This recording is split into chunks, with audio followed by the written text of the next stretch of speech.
We debate, we get stuck into the issues of the day on a show where all views are welcome, especially yours. GB News, the People's Channel, Britain's news channel. 2024, a battleground year. The year the nation decides. As the parties gear up their campaigns for the next general election. Who will be left standing when the British people make one of the biggest decisions of their lives? Who will rise? And who will fall? Let's find out together. For every moment, the highs, the lows, the twists and turns. We'll be with you for every step of this journey. In 2024, GB News is Britain's election channel.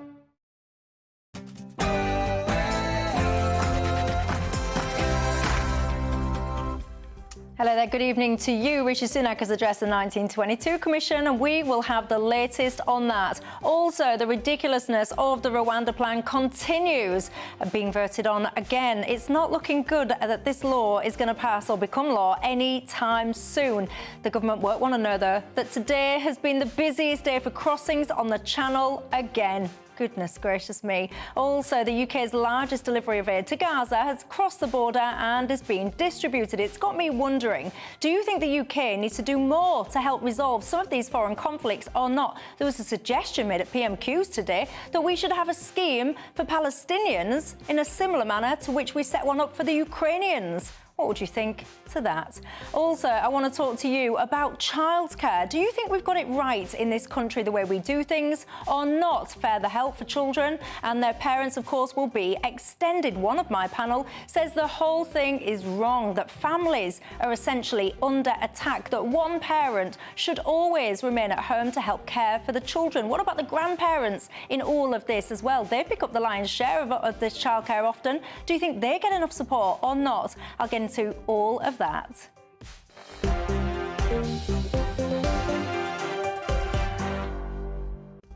Also tonight as well, did you see the inflation figures much lower than expected? Do you feel wealthier at the moment or not? I've got Aaron Bastani and Peter Hitchens with me tonight. Lots to get into.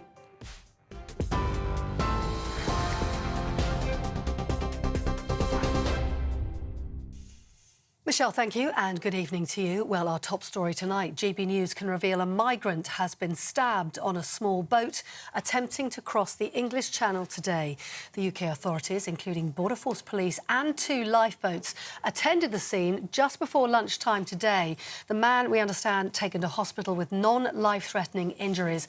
Officers are carrying out inquiries now to establish exactly what happened. The dinghy was one of 8 small boats that reached UK waters on the busiest day of Channel crossings so far this year. A record 450 migrants arriving ashore today.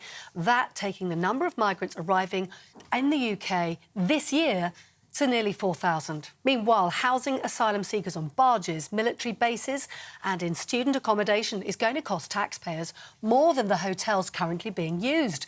The National Audit Office has said housing those waiting for asylum decisions on former RAF sites or on barges would cost the Home Office £1.2 billion.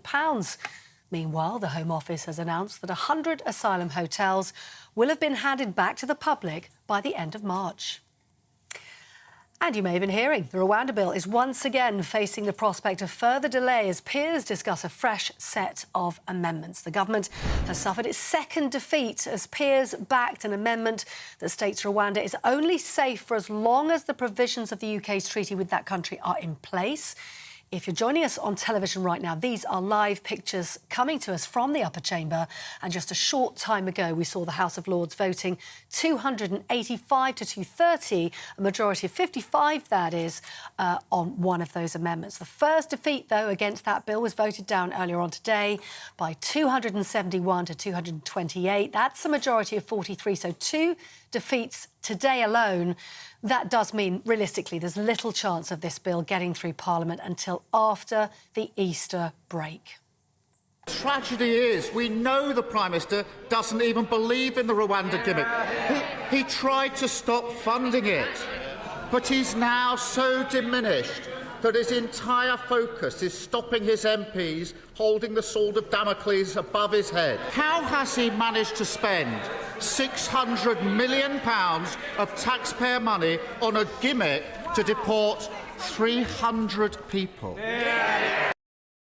Well, that was Sir Keir Starmer in the House of Commons earlier on today. I can tell you that just within the last few minutes, the government has lost its third vote in the House of Lords. 276, we're told, to 226. That is a majority, of course, of 50. Simple maths there. 276 to 226, majority of 50. The third vote of that Rwanda bill voted down by the peers in the House of Lords. We'll keep tabs on that for you by watching what's happening in the House of Lords throughout the rest of this evening, although that pretty much ties things up for today. Well, earlier on today, the Prime Minister said Labour itself is running out of ideas on the issue. Not only does the Labour Party not have a plan to fix this issue, but the truth is they don't actually care about fixing this issue. When he talks about the gangs, when we gave the police new powers to crack down on the people smuggling gangs, he spent months campaigning and voting against it. If it was up to him, those criminals would still be out on our streets, Mr. Speaker. And the truth is, if he wasn't the Labour leader, he'd still want to be their lawyer. Rishi Sunak. Let's take you to Ireland now, where Leo Varadkar has announced he's stepping down as Ireland's Prime Minister. The 45-year-old says he's resigned as leader of the Fine Gael party immediately, but he says he'll stay on as Taoiseach until his successor is chosen. Mr Varadkar became the first openly gay man to lead the Irish government when he came out during the 2015 marriage equality referendum. And in Wales, Vaughan Gething has officially been elected as First Minister there, succeeding Mark Drakeford. His appointment will now be recommended to His Majesty the King. Vaughan Gething says he wants to lead a Wales of hope, ambition and unity. I am, after all, the first elected leader of my party and, indeed, my country, with an app in their name. We have, of course, today voted also to ensure that Wales becomes the first nation anywhere in Europe to be led by a black person. It is a matter of pride, I believe, for a modern Wales, but also a daunting responsibility for me, and one that I do not take lightly. Vaughan Gething. Now, junior doctors in England have voted by 98% to continue with their strike action in their long-running dispute over pay. The British Medical Association is requesting a 35% pay rise, which the government has previously said is unreasonable. There have been 10 walkouts so far by junior doctors since the first one in March last year. And lastly, HMRC has reversed its decision to close its self-assessment telephone helpline for half the year. The tax authority originally announced the line would be closed between April and September, with taxpayers directed to online services instead. MPs criticised the U-turn, and Shadow Financial Secretary James Murray told the Commons the government is giving up on serious governance. Is running the Treasury. This morning, just after we requested this urgent question, we found out the Chancellor has told HMRC to pause this change. This is a U-turn of quite extraordinary speed and indignity. After HMRC announced yesterday it would permanently close its self-assessment helpline altogether for half the year from April till September. This morning, a Treasury source said that ministers have halted this change immediately, implying that ministers were taken by surprise by HMRC's announcement yesterday. Murray. That's the news on GB News. For the latest stories, do sign up to GB News Alerts by scanning the QR code on your screen or go to gbnews.com/alerts. Now it's time for Dewbs & Co.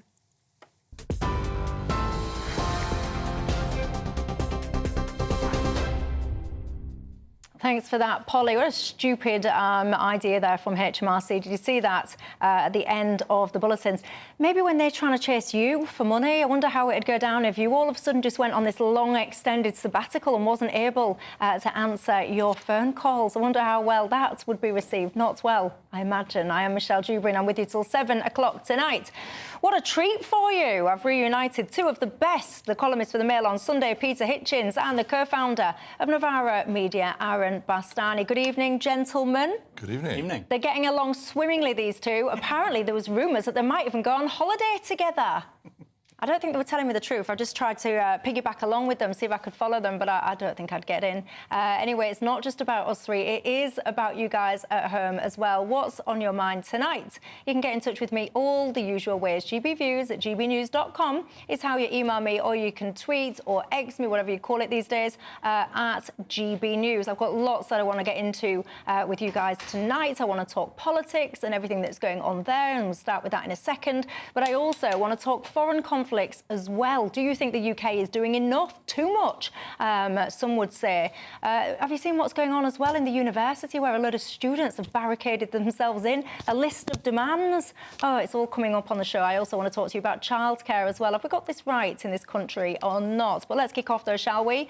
With matters here in this country. Rishi Sunak, of course, he's been speaking to the 1922 committee. Let's cross live to our political editor, Christopher Hope, with the latest. Christopher, good evening to you. Hi, Michelle. Great to be on the programme. Yeah, that's right. Rishi Sunak, the Prime Minister, has just left a meeting of his entire backbench in the so-called 1922 committee meeting, trying to rally the troops ahead, before the Easter break. MPs rise from here for about a 20-day break next Tuesday. At the same time as that, as you've been hearing on the news there from Polly, peers have inflicted repeated defeats on the government's attempts to push through the Safety of Rwanda bill, 3 and counting. I now expect all 7 attempts by the House of Lords to weaken the Safety of Rwanda bill to be voted through, which means it will go back to the House of Commons probably next week, and then that indeed will return after the Easter break in a week starting April the 15th. That is the week I expect this bill, first set out by Boris Johnson 2 years ago, 3 Prime Ministers ago, to become law, and maybe flights might take off in May, and maybe just after a disastrous local elections. But I'm going too far ahead of the game there. And with me now is Jonathan Gullis, a Tory MP from the Red Wall in the Midlands. Jonathan, you were in that meeting there with Rishi Sunak. How was he? I think he was in good spirits, and actually he was doing a really good job of rallying the troops, reminding us about our record in government since 2010. Lots to be proud of, from introducing the national living wage, introducing the triple lock, and of course in latter years being the first to fund and roll out a vaccine, introduce a furlough scheme, and was making it very clear to the tiny minority who are seemingly trying to undermine him that you won't undermine him, you undermine every colleague and the Conservative Party, and that those who are doing this have no interest in helping the Conservative Party. It's quite clear to me their sole aim is to seek to destroy it, and I won't let them win. But if a rebel was here with you now, they would say, look at the polls, Jonathan.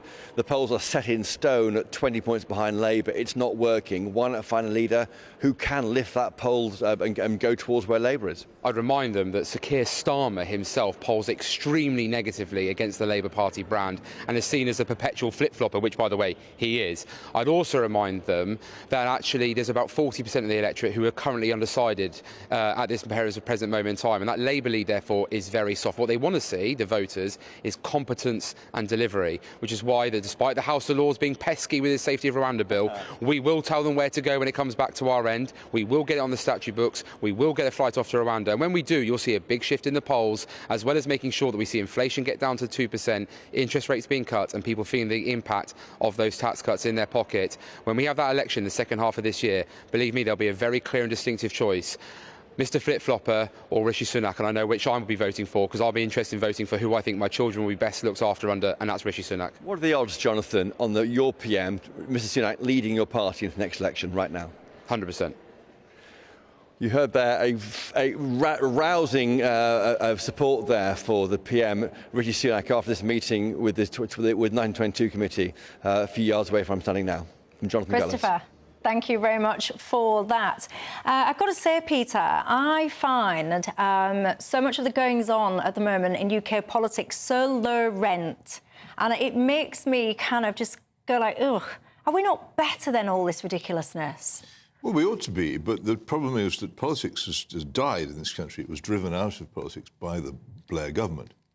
The Parliament ceased to be a political chamber in which there was division. The political parties ceased to be opposed to each other, and they began, instead of representing the people to the state, they began to represent the state to the people. And what we really have needed for a very long time in this country has been serious reform of the two major parties. In my view, they should be replaced. The trouble is that things continue as normal while this goes on, and an awful lot of people still habitually support the two parties. And we are faced with an election in which those the remaining bodies of tribal support will clash against each other, probably in October or November. And we will have an election in which one side or the other will win. And it will still be very important who wins, because on this occasion, after so many years of continuous non-Labour government, the Labour Party will come back to office, if it comes back, with a very, very full but not disclosed programme of major reforms which will shock people if they come. So it's the strange combination of the total deadness of politics, the disgraceful weakness of the ideas of particularly the Conservative Party, but at the same time, one of the most important elections in terms of deciding the future of the country that we've ever had. Do you agree with that, Aaron? Labour's hands are going to be bound to a significant extent by their inheritance. Although that said, things will be picking up, and that's always helpful. Just quickly, by the way, on Jonathan Gullis, don't agree with the word he says politically, but I would want somebody like that next to me if I was in a pickle. Well, he's been rallied then, hasn't he? Yeah, his speech has worked. Sunak's speech has worked wonders. Well, there's not many Conservative MPs that look and sound like that at the moment. They look and sound defeated. And I think a big part of that is they've just had another cut to national insurance contributions. It was 2p that came in January, another 2p on the way. Tens of billions of pounds worth of tax cuts. Not really tax cuts, because, of course, the thresholds haven't moved, but big moves in terms of people's finances, and their polling's gone down. So for that kind of fighting talk, I'm surprised, and he overtly said elections second half of the year. I know, but you did the budget special with me, and we spoke, didn't we, to a room of people. I had lots of people emailing in at the time. And about that national insurance thing, we got a few different responses. A lot of pensioners, for example, or people that didn't work said, well, this doesn't affect me, so I'm no better off. Yeah. And then that whole kind of fiscal drag situation where a lot of people have now either been pulled into paying income tax in the first place or into a higher band, and it's those people that are just not touched. I'm asking you at home, do you feel any better off today? This inflation figure much lower than was expected, but of course inflation still means that prices are rising. They're just rising to a slower extent. And also, they've probably just had their council tax bills through for the year ahead, and they are up big time. Yeah, and quite. It isn't really very much. In any case, what the Conservative Party will not acknowledge is that what people actually want are not necessarily cuts in taxation, but better spending of the taxes that they pay. If somebody seriously came and offered them a proper reform of the police and the criminal justice system, under which criminals would begin to be deterred and punished, I think an awful lot of people would vote for that. Labour would never come up with such a policy. If you came up with an education policy which meant that people weren't condemned to bad education if they weren't rich, a lot of people would go for that one too. If they came up with a transport policy which actually allowed people to get to and from work, that wouldn't be bad either. But they don't have any of these ideas. They're constantly preoccupied with lowering tax by a penny here and a penny there, completely failing to understand, apart from anything else, the extent to which tax went up and inflation went up after they shut down the country in 2020 was so huge that these things are just tiny compared with what they've already lost. And tobacco and vapes, that was a bill. This is a passion of Rishi Sunak's, isn't it? And a lot of people will say, well, is this the right focus for him to have? That's spot on. You know, I was looking at some of the policies that they're emphasising at the moment. A football regulator, scrapping or banning cigarettes for a certain age group. I agree with the ban on single-use vapes, but we can park that. Just policy after policy, and you think, what on earth are you doing? Like, the country is racked by so many major challenges, AI, and it's almost like, you know, Rishi Sunak has just gone into this little tunnel of his own interests, which have absolutely no relationship to the grievances and issues of the public at large. Rishi obviously would argue that he's very passionate about AI, and that is a key focus of his government. But these vapes, I was paying attention the other day. I specifically decided, let me just look at how much of an issue this vape thing is. And I was quite surprised by how many young kids are vaping. And I even saw a clip, and some of you might have seen this clip. There was this kid at a football match the other day, and the camera had kind of picked him up, and he was vaping. And to me, it looked like he was about, I don't know, 12, and then obviously he saw the camera and put it away. And I thought, what is going on? And some of the kids that I saw, I was in Hull, I must confess, watching this, they were with adults. I don't know if it was their parents, but the children was with adults doing it. The children was doing it in the company of adults. And I thought, well, maybe it is a much bigger issue than I've been giving it credit for. Well, single-use vapes in particular, those are the ones that young people, children are attracted to. They are incredibly dirty. They're impossible to recycle. And like you say, children don't really look at them as a tobacco product or a cigarette. They look at them almost as a sweet. And I think some adults as well look at them like that. And so that, for me, is a major reason why I think the ban on single-use vapes, not all vapes, single-use ones, is a very compelling argument because particularly how they're used by young people. It's a good argument, but it's not an election winner, is it? No, I agree with that. They're not going to pour out of their houses on election day. No, I agree with that. We're going to put an end to vaping is an extremely suspicious thing because we don't know. Hardly any evidence is in on just how dangerous it is for children or adults, and yet government virtually encourages it as an alternative to smoking, which I think will prove to have been a major mistake. But it's not an election issue. If you actually, this is something which concerns me too as a cyclist, the state of the roads. It is an enormous gripe among so many people. They can't get to work properly because the roads are in such a mess, potholed, dug up, endlessly ceaselessly dug up, inadequate, and of course, in many cases, plagued by all kinds of traffic regulations which punish people for driving. But that's why when you see these visuals of the zebra crossing things now that have been painted with swirly rainbows, you look at them and think, what on earth are you doing? Who is in charge? Who is making these decisions? And where on earth is their mind? If you ask me, it's not in the right place. And where did the money come from? Exactly. Your thoughts on some of this, please. GBViews@gbnews.com. I'm going to bring you in after the break, and also coming up after the break, I want to talk to you about foreign conflicts. What is the UK doing? Is it doing enough? Should it be doing more? And what about the suggestion in PMQs today that we should have a scheme where essentially replicates what we did with the Ukrainians, but this time for the Palestinians? And there's a load of students as well. They've barricaded themselves into a hall. So we'll have it all coming up. I'll see you in 2.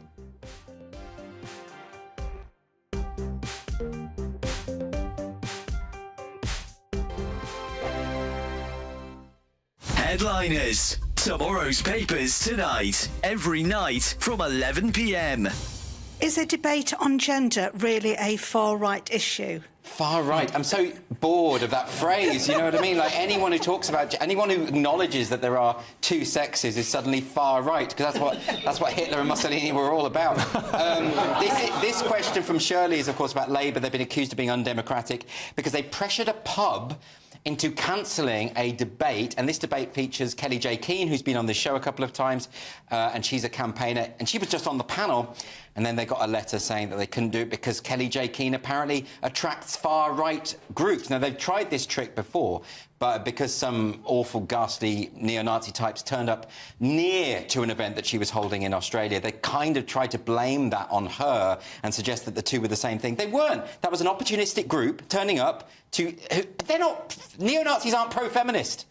They're not pro an event called Let Women Speak. That's just ridiculous. New Zealand's TV blurred her touching her zip because they said that her touching her zip was a far-right dog whistle because she's making that symbol. Yeah, but she wasn't making the symbol, she was just adjusting a zip. Yeah, and also, this isn't a far-right symbol. I mean, that was incredible because she obviously wasn't making that symbol anyway. She was just adjusting a top. But this New Zealand news channel blurred out the hand so that they could pretend that it was some horrible ghastly... Yeah. I mean, this is she's talked about having voted Labour in the past. She's so not far right. But also, even if she were right-wing, which she isn't, why would they be banning a panel where there's a discussion about one of the most important issues of our day? What are Labour playing at here? They're anti-democratic, aren't they? They're just kind of playing whack-a-mole with things they don't like. I think maybe I'll write to the pub and say I do want to see Kelly J. Keane there. Yeah, but they won't listen to you if you say that, will they? Because you've got the unfashionable opinion, Chris. Well, and the unfashionable workplace. I'm Andrew Doyle. Join me at 7 o'clock every Sunday night for Free Speech Nation, the show where I tackle the week's biggest stories in politics and current affairs with the help of my 2 comedian panellists and a variety of special guests. Free Speech Nation, Sunday nights from 7 on GB News, the People's Channel, Britain's news channel. From 10 a.m. every Saturday, we want to make you think and we want to make you laugh. So we will give you all the top stories. Now we start with a story that has shocked the nation this week. But we're also going to make it light and fun and bring some entertainment in to make your Saturday morning nice and restful. Only on GB News, Britain's news channel. Good afternoon, Britain. Good afternoon, Britain. Weekdays from midday, we bring you the most compelling stories from across the United Kingdom. And why it matters to you. From your doorstep to our inbox. That's right, we want to hear from you. Good afternoon, Britain. Only on GB News, the People's Channel, Britain's news channel.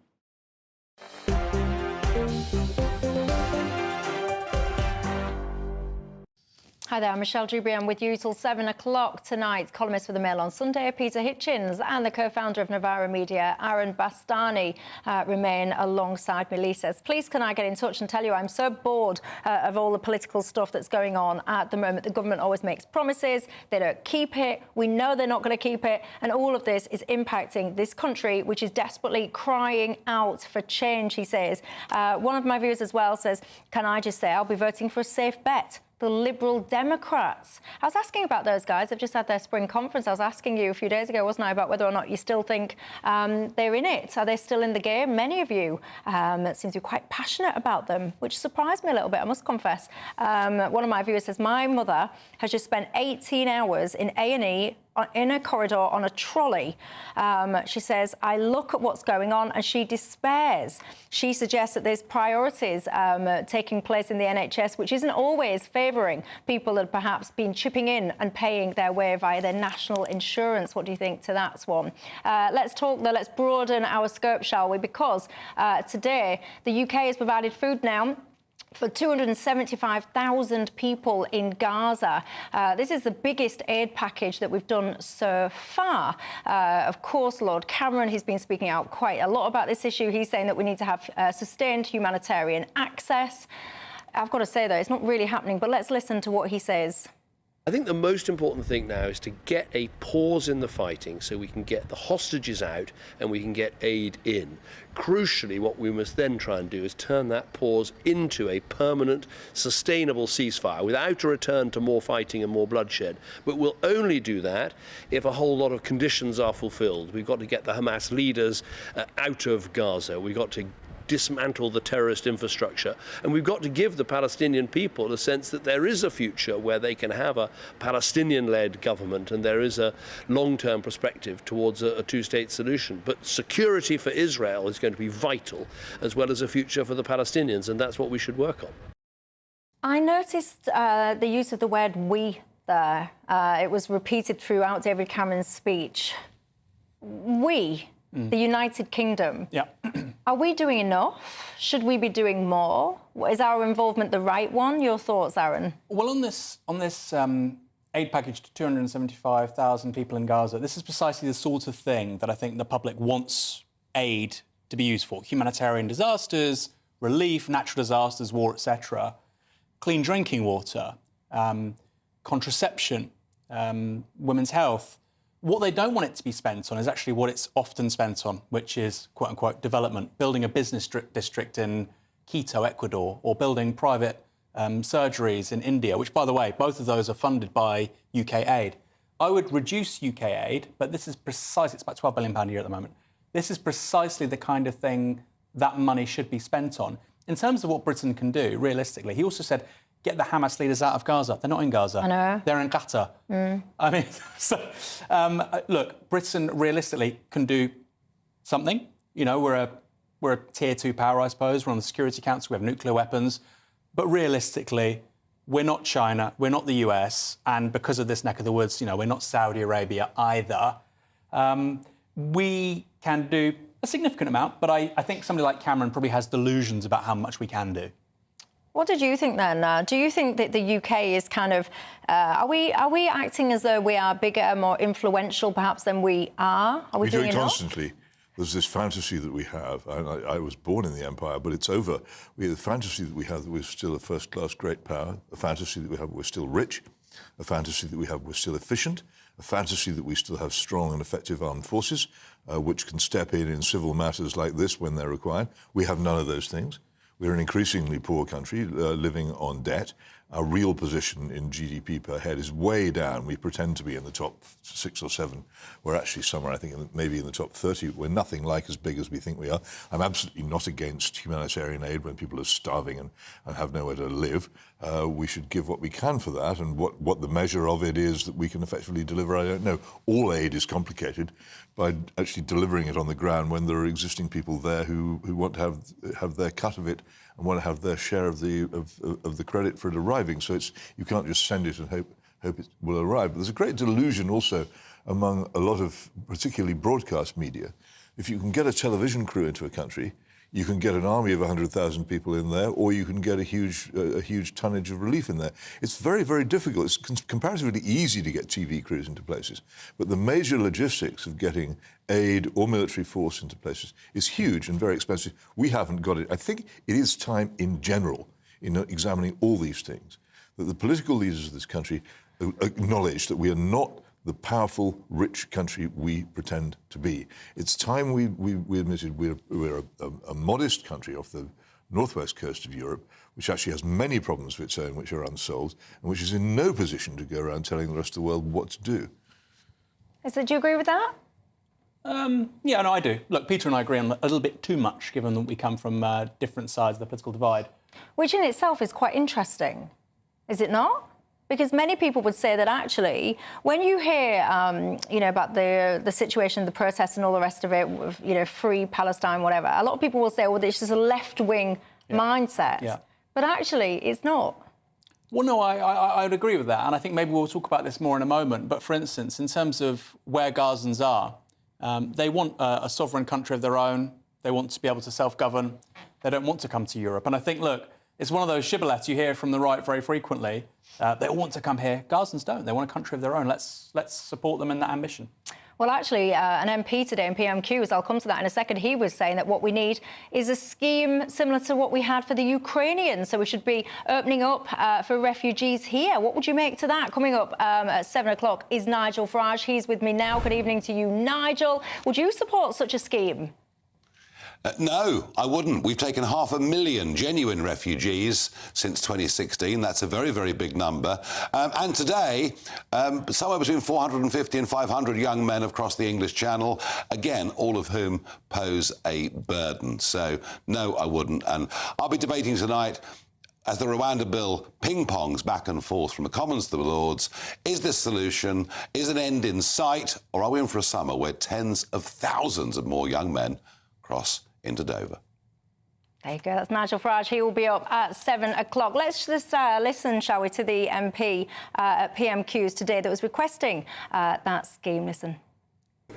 Every month in Hammersmith, we hold Ukrainian Open House to bring together all those supporting Ukrainian families who have fled that war. And every month, I'm asked why there are not similar visa schemes to allow Palestinians to join their relatives in the UK or be hosted by families who wish to give them refuge here. Yes. What's the government's answer to that? Hear, hear. Strong reactions from you, Aaron, to that clip. What's the matter? Oh, well, Andy Slaughter is the MP, I think, in West London. I think someone like Fulham. He's just a bit of a wet wipe. Look, Palestinians don't want to leave. They don't want to be displaced. They want a sovereign country of their own. That's what this whole thing is about. And, of course, that's a very contentious thing in terms of how we get there. But even David Cameron's saying we want a two-state solution. Look, everybody's been saying that for a very long time. I'm not suggesting it's easy. But the idea that the solution to this is displacing the people who don't want to be displaced is naive, it's stupid, it's counterproductive.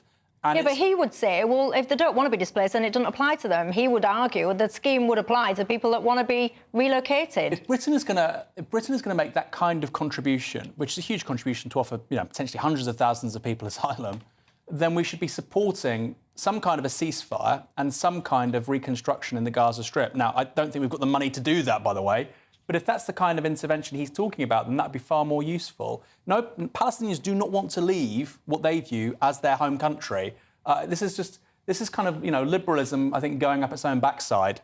Do you agree? We've moved completely on from what we were discussing, which was humanitarian aid for people who hadn't got enough to eat, to the politics of Gaza.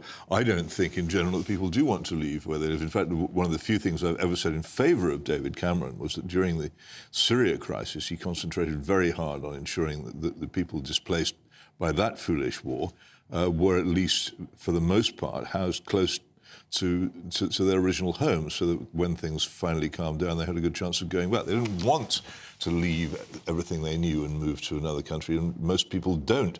I don't, you don't. I don't think most people, given the choice, would want to do it. The Gaza crisis is not about people wanting to leave Gaza and come to live in Britain. It's a bizarre thing to say from someone who I suspect hasn't thought about it very much. I want to show you something after the break. I'll just play you a few clips, actually, about what some students in Bristol are currently doing. They feel very passionate about this subject. We'll discuss it in a second, but let me see if I can show you some of the images there. They're basically saying that there's a genocide that's happening, and they're having none of it. They've basically barricaded themselves inside the Wills Memorial Building at Bristol University here. They've got a list of demands, ladies and gents. There's 6 demands here. I really want to talk about this with you in a couple of seconds, see whether or not you think this is the kind of stuff that should be going on. Will it make any difference or not? I also want to talk to you about childcare. Have we got it right in this country or not? I'll see you in 2.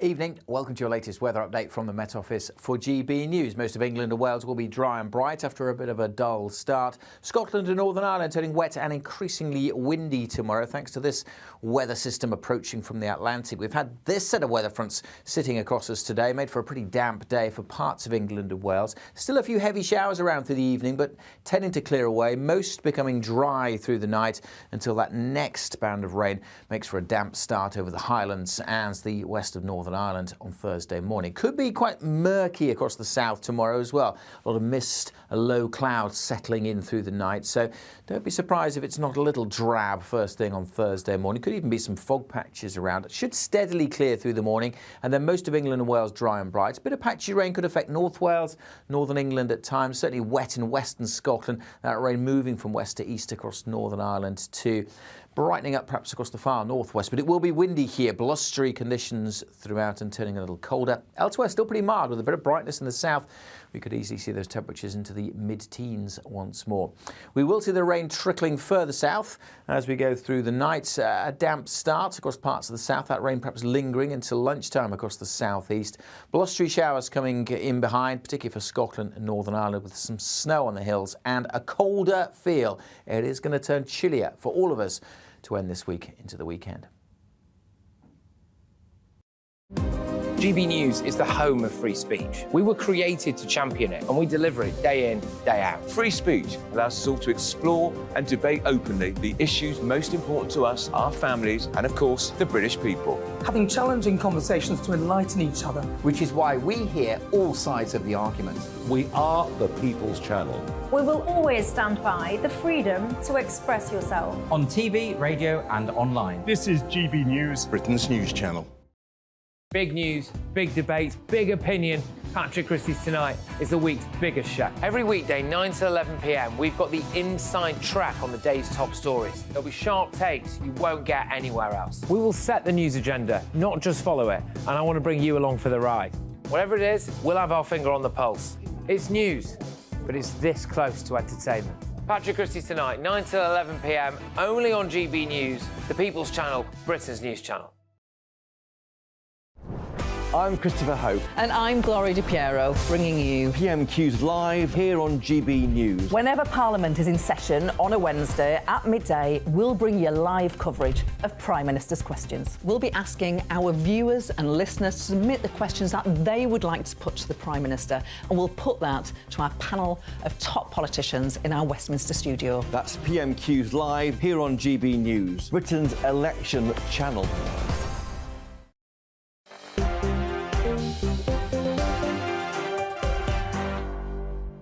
Hello there, I'm Michelle Dewberry with you till 7. Aaron Bastani and Peter Hitchens remain alongside me. I was asking you at the start, do you feel positive today, given that inflation was much lower than expected?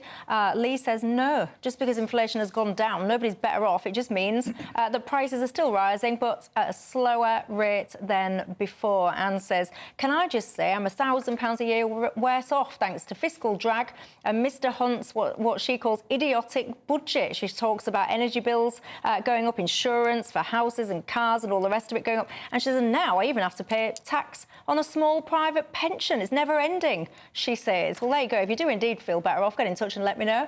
I showed you some footage before the break. It's... I've got some choice words, but I'll just play it and you can make your own mind up, quite frankly. So this is a group of students. They've occupied their words. The Wills Memorial Building in Bristol University. They are demanding that the university makes a stand against genocide. They've got a list of demands, everybody. I am trying to take it seriously, but at the same time, I do find myself laughing a little bit, and I don't know why, because it's such a huge, serious subject, and I know that people are so passionate about, you see all this imagery about the children getting killed and hurt in Palestine, and I understand it hurts, it really, really does. I just don't know whether or not these kind of moves will do anything to impact those ends, because, for example, they want no repercussions for anyone involved in their occupation. They want food and medicine supplies to be lowered into the hall via the balcony. They want the university to cut all ties with arms companies. So, for example, you can't have some of these companies like Airbus, Rolls-Royce, BAE, etc. at their careers events. They want to cut all ties with Israel. They demand the university takes actions to support Palestine and Palestinians, protecting anti-Zionist beliefs, ceasing harassment, etc., etc. It goes on. What do you make to these kind of... Well, I was a left-wing student once myself about 200 years ago, and we did this sort of thing, and in my heart was always the feeling that we were copying industrial workers who in those days were quite powerful because they could withdraw their labour and they could stop the economy, whereas we weren't. Whatever we did, it made no difference to anybody. Nobody cared. It is ultimately posturing. I don't doubt that they themselves care about the issues that they have embraced, though in most cases they know very little about them and therefore can't care effectively. But it doesn't actually move me all that much, as it's no great threat to anybody. I can't imagine if the university has any sense that they'll do anything other than sit around until it goes away. Have they provided a menu for their food desires, by the way? This is what they want specifically to be delivered by guys on motorbikes. I imagine it'll be quite a long list, catering for all allergies all the rest of it. But this whole thing, people, I mean, we live in this era now where you've got access to imagery in an instant. Anything happens, it's, you know, circulated almost instantaneously on social media. So people, particularly young people, they are being bombarded with this imagery, and it's horrendous. Yeah. And unless you have got a heart of stone, it is going to move you, because it is so distressing to see the imagery of the children being hurt, killed, all the rest of it. I know you shared an image today. Yeah. One of the things that strikes me, though, I looked at some of the comments. I reshared your imagery because it really upset me too. And so many people were saying, well, this is fake. It's propaganda. It's not true. And I find that quite an interesting sentiment. What do you make to that? Well, I think those people have lost a bit of their humanity, frankly. We know that large numbers of children are dying, being maimed, mauled, disfigured. I think 50% of the population in Gaza are children, because, of course, you have relatively low life expectancy, high birth rates, so it's a very young population. In terms of this student occupation, I think that's definitely part of what you're saying, in so much as people see something awful and they feel they have to do something. And you might think that's appropriate or inappropriate, but it's understandable that one has that impetus. But why is it always something thousands of miles away? There are so many things which need solving much, much closer to home. Very good point. Do not require you to wave any banners or shout any slogans or take part in any demonstrations where you can do good. It's the thing, though, in Peter. minute particulars. This is William Blake's thing. Good is done in minute particulars. It's not done by showy gestures. Showy gestures tend to be done by people who are drawing attention to themselves. Doing good in small ways to quietly to people, which is available to all of us in our lives, is much more important, and I'm much more impressed by it when I find out about it, which you usually only find out after the people who did it have died, because they didn't make a fuss about it. Noisy, self-aggrandizing protest about bad things, well, OK, it's a perfectly legitimate thing to do, but I don't think we should get too filled with admiration by it. Well, I think people that are in those occupations will probably be more likely to support the end of zero-hours contracts on campus, a living wage on campus. For instance, but it's all politics for you. But hold on. Each thing you mention is a political thing, but you were saying, a political or general goal. What I'm talking about is the small things. That's a local goal. Small things that we do to other people, one person to one person. Not saying I'm in favour of you not having zero-hour contracts. I'm going on a demonstration against it, but helping somebody who needs it individually. That is what true charity is about. And Let him it has respond, very then. little to do with sloganising. I think this binary of they care about global concerns, therefore they don't care about the local community. It's often the case. Well, that's certainly not my experience. But then they're not sitting out there locking themselves in or barricading themselves into a hole, saying the amount of homeless people on these streets. They're not saying about anything like that, are they? Well, my experience of student occupations is it's precisely the same people who want the end of, for instance, universities investing in oil or opposition to wars abroad. It's exactly the same people who care about security guards being on zero-hours contracts or who might care about somebody being unfairly dismissed. It's exactly the same people. You're using the word care in this wonderful abstract way. I care about all kinds of things. But I gain no virtue from doing it. Let me say something where I agree with you. The left over the last several decades has had a propensity to care about these massive global affairs and ignore bread and butter issues here at home. I agree with you. It's not new. In his great novel Bleak House, Charles Dickens created the character of Mrs. Jellyby, who was immensely concerned about children in Africa, but neglected her own. And it's an archetype. It's a kind of person which is very common, the person who's very concerned about things far away and pretty much useless about things close to. My experience of student occupations is that the young people who care about global issues also tend to be very, very, very vigilant on local ones too. There you go. What's your thoughts on all that? GBviews at gbnews.com. After the break, I want to talk to you about childcare. Do you think we've got this all right in this country? Of course, we're expanding provisions now for even younger children, enabling more parents to go to work. Is that the right move, though, or not? Tell me. See you in 2.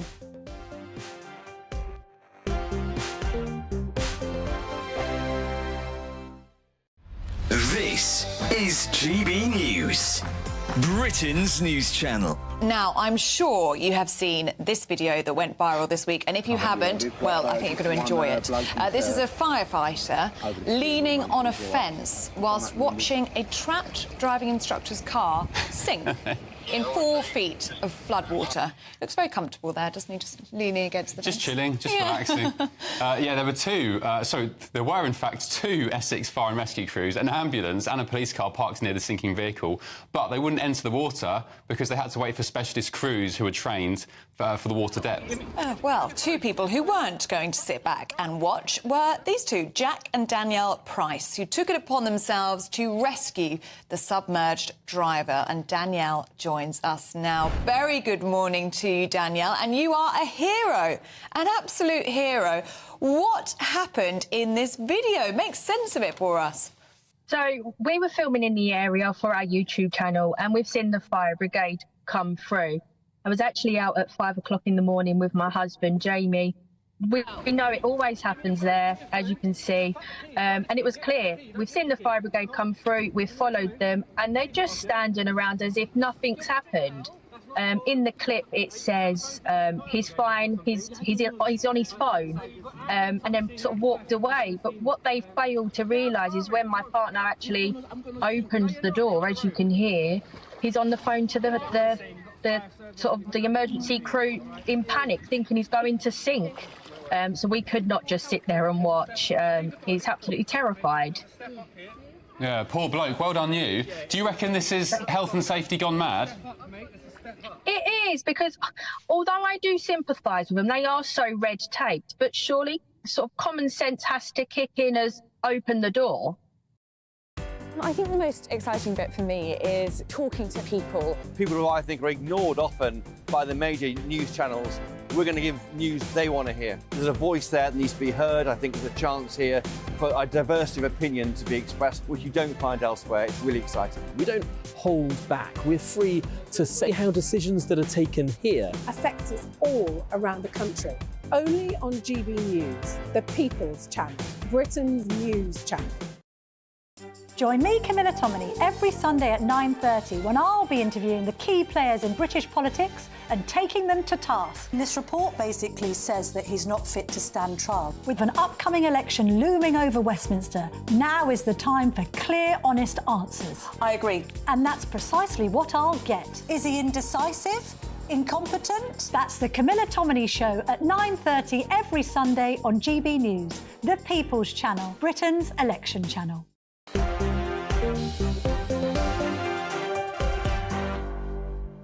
Hello everyone, I'm Michelle Dewberry till 7. Peter Hitchens, Aaron Bastani remain alongside me. Bernard says, talking about those university demonstrations, no demonstrations ultimately can change the situation, whether it's wars or our own government doing actions that we don't like, basically. He says too many young people are so afraid of words more than anything. And if we could fix that, we might perhaps fix some of the issues. We're just talking about that Bristol University thing. Apparently, they're so passionate about free speech. Well, we were just saying, or I was just saying, I can't wait for that to be extended then to speakers that perhaps go in and don't think you can change your biological sex and all the rest of it. Can't wait for free speech to extend to them. And for those guys not perhaps to be no platform the way they sometimes are within universities, etc. Anyway, let's talk childcare, because long story short, I'm sure you know this already, but the provision of extending free childcare, that's going to be expanded now. So it's going to include 2-year-olds. It's going to include a lot more 3-year-olds, 4-year-olds as well in the coming years. Let me just cut to the chase with this for time reasons. Do you think this is a step in the right direction, Aaron Bastani? Yes, absolutely. The problem with the Conservatives is they haven't created the infrastructure, the foundation for it to be successful. We don't have enough nurseries, we don't have enough people in the sector. So it's setting a target, but the ingredients for the recipe aren't there. But Dave, one of my viewers, says, Michelle, why do people have children and then just get other people to look after them? Does he include his mother-in-law, for instance, the child's grandparents in that calculation? I don't know. Look, people have demands on their time, they have jobs, etc., etc. That's the way of the world now. You know, 100 years ago or 80 years ago, you might live on one income. That's just not possible in 2024. So, I mean, that's the major reason why is, of course, work. Sandra says, if you want children, look after them yourself and pay for it. Why should any taxpayer fund the childcare of anyone else's children? If you can't afford your own kids, she puts in capital letters, do not have them. Blimey. It's a lot less than 100 years since you were able to live on one income. Well into my lifetime, a lot of people were still doing it, and one of the great changes in our society is it's become increasingly impossible, and it's therefore both parents are forced out to work if they're to be able to afford housing and food, and then they find that there's a trade-off with so-called childcare where they have to work out, is it worth staying at work to pay for this immensely expensive childcare, which I have to have because I go out to work. In the end, it's the result of a huge experiment promoted by governments of both parties over 50 or 60 years, in which they've tried to replace the family with the state. They've been very hostile to the married family, making it very hard for it to be sustained. They've made the tax and benefits system hostile to family life. They've made the law hostile to people who want to stay together and raise their own children. Our culture is fantastically hostile to women or men who want to stay at home and raise their own families. Everybody is told, go out to work.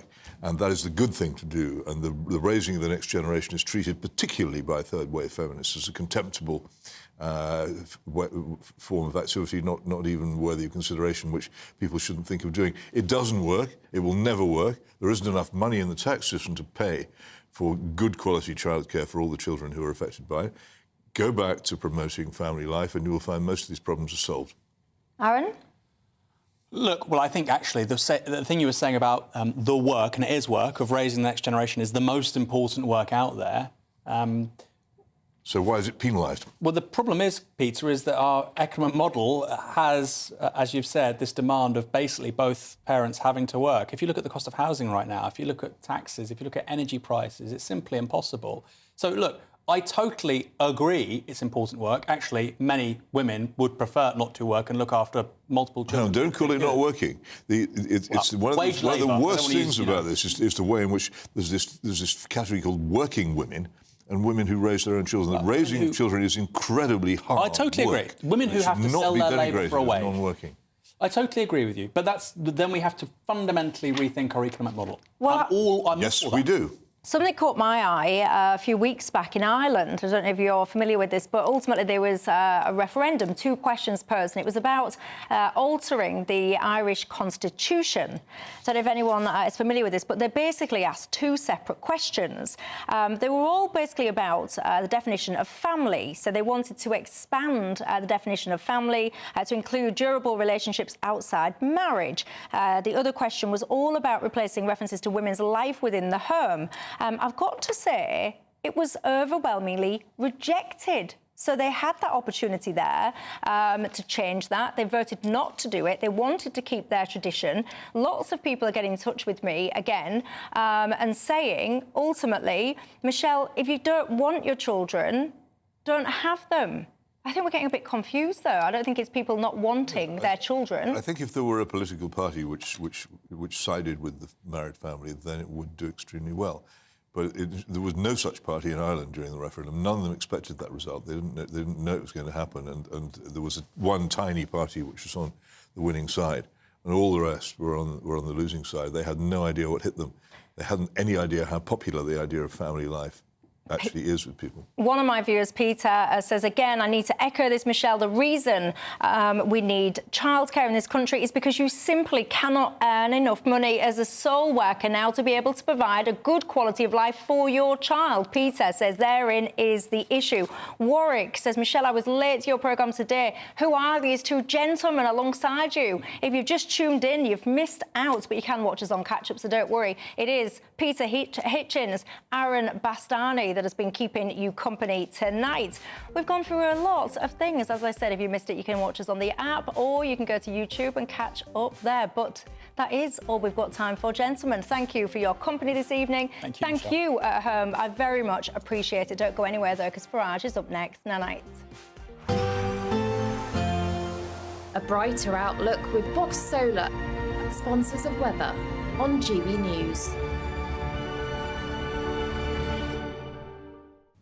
Evening. Welcome to your latest weather update from the Met Office for GB News. Most of England and Wales will be dry and bright after a bit of a dull start. Scotland and Northern Ireland turning wet and increasingly windy tomorrow thanks to this weather system approaching from the Atlantic. We've had this set of weather fronts sitting across us today, made for a pretty damp day for parts of England and Wales. Still a few heavy showers around through the evening, but tending to clear away, most becoming dry through the night until that next band of rain makes for a damp start over the Highlands and the west of Northern Ireland on Thursday morning. Could be quite murky across the south tomorrow as well.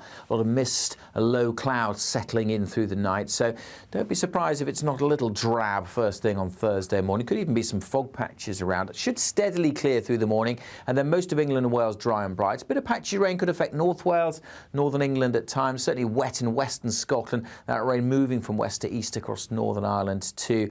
Brightening up perhaps across the far northwest, but it will be windy here. Blustery conditions throughout and turning a little colder. Elsewhere, still pretty mild with a bit of brightness in the south. We could easily see those temperatures into the mid-teens once more. We will see the rain trickling further south as we go through the night. A damp start across parts of the south. That rain perhaps lingering until lunchtime across the southeast.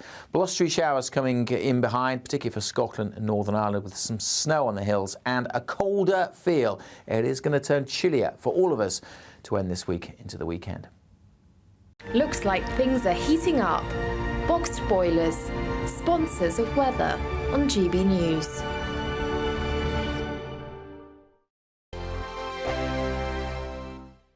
There's still time to win our giveaway packed with seasonal essentials. First, there's an incredible £12,345 in tax-free cash to be won. Cash to make your bank account bloom. Plus a spring shopping spree with £500 in shopping vouchers to spend in the store of your choice. And finally, a garden gadget package, including a handheld games console, a portable smart speaker and a pizza oven. For another chance to win the vouchers, the treats and £12,345 £245 in tax-free cash, text GB-WIN to 84902. Text costs £2 plus one standard network rate message. Or post your name and number to GB03 PO Box 8690 Derby DE1 9TT. UK only. Entrance must be 18 or over. Lines close at 5 p.m. on Friday the 29th of March. Full terms and privacy notice at gbnews.com/win. Please check the closing time if watching or listening on demand. Good luck.